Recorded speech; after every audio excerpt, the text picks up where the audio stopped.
I have just come out of stepping out in the rain intentionally and feeling the raindrops on my face, and this was so rejuvenating for me. As a child, I have a memory of when I was happily dancing in the rain and I was told to come in and not dance in the rain because it could make me sick. And for ages, for the longest time, I held myself back from ever dancing in the rain, as in without an umbrella.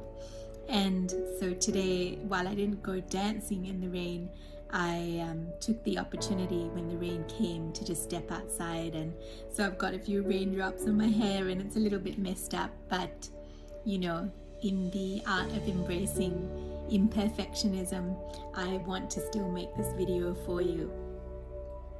One of the things I wish that I had made a stand for myself, and if I had this time capsule that I could go back in time and travel for and make a stand for myself, it would be to slow down, to absolutely slow right down. It's taken me a long time to work this one out. I thought slowing down meant, you know, sitting and watching a movie, or just maybe not scheduling many things in my life, or just sitting down doing a whole heap of nothing. But there's a deeper sense of what slowing down actually means. It's not only moving at the pace that the slowest part of yourself wants to move at. And in order to do that, you really have to get fully present to yourself and what you want to be doing in that moment, and really taking the time to honor what is in your heart and follow that.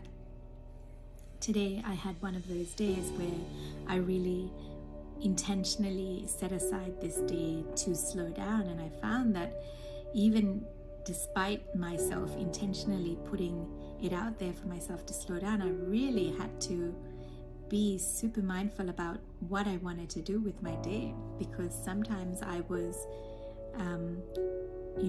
writing in my journal, and I found that I was writing fast. Like, what was the rush? I was still writing at a pace that was just far too fast for me. And what I did find, though, is that every time I tuned into my heart and saw what I wanted to do as the next step, sometimes I didn't have a clear idea of how I wanted the day to run, but whenever I tuned into just the very next step of what I wanted to do, whether it was to do a little bit of sketching, or eat a strawberry with Nutella, or sit beside a tree, or just go lie in my hammock, every time I intentionally chose something that resonated with me and made me smile, the next step led to the next step, which led to the next step. But each one of those steps I could do only from a place of really slowing down. And had I known this when I was younger, I would have slowed my life right down.